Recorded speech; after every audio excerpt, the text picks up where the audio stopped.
For more on this, Iskyan is an emerging markets analyst for Stansberry Research. Welcome to Biz Asia America. Look, this is a story we've been following for a long time. Should we be worried, or is this just part of the political theater? Well, Phil, I think it's part of the political theater, but this does have real economic implications for Russia and for Europe and certainly for the U.S. too, and for markets around the world.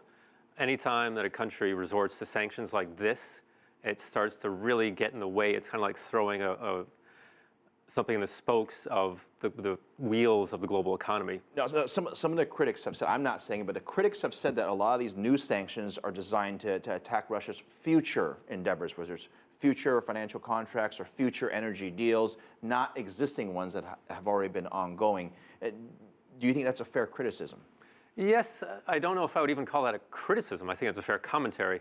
I think it's certainly it's accurate because a lot of these sanctions are really going to impact Russia's future development of, for example, its energy reserves. And that will have a very important long-term effect. And if I'm Russia, I'm quite concerned about that. It's interesting, earlier we talked about Lavrov saying that they will not punish all countries that have been doing it. In other words, he's insinuating that he will punish some countries. And I'm just curious, is that how you also read his statement as well? And who's going to be punished? I think he's just trying to make people a little bit concerned because Russia really does know that it has some arrows in its quiver. It can, for example, hike the price of gas to Europe. Remember that Europe... And they've threatened to do that already. They've threatened to do that. I'd be surprised if they didn't. They could certainly pull some licenses for some Western banks that operate in Russia.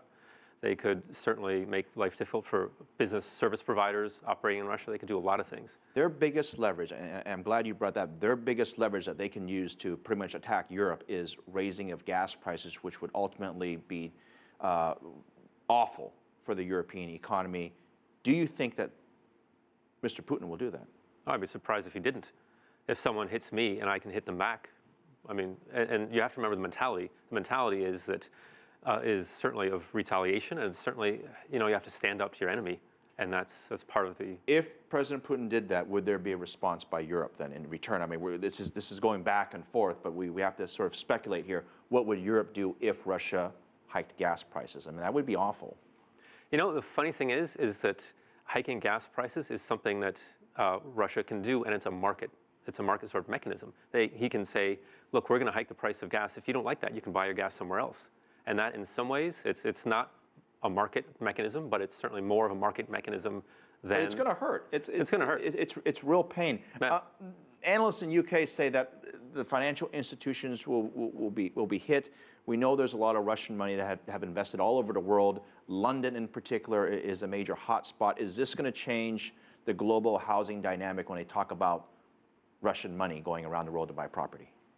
Well, I think it might impact the highest end of some of the hottest property markets in the world. Not the ones we're buying, probably. No, exactly. You're talking about homes that are hundreds of millions of dollars, right? Yeah, no, otherwise I think that impact will be small. Look at the stock market here in the U.S. I know you follow this very closely. Look at the European markets, the U.S. markets. They're all relatively complacent. We have a crisis that's happening in Iraq. We have a crisis happening in Syria. You've got a crisis in Ukraine and Russia. You have these sanctions. You have what's happening in Argentina. There's a lot going on in the world, but somehow the markets, at least in the U.S. and some of the developing world, have been relatively calm. Does that surprise you?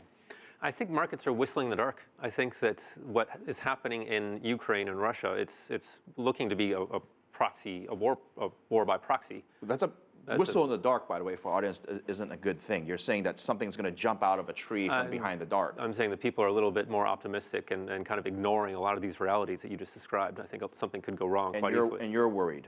How worried are you? I think I'm worried enough to really, you want to focus on this sort of thing and think about how you hedge yourself and what if something does suddenly go wrong? All right. Iskyan, thank you very much, emerging markets analyst, Stansberry Research.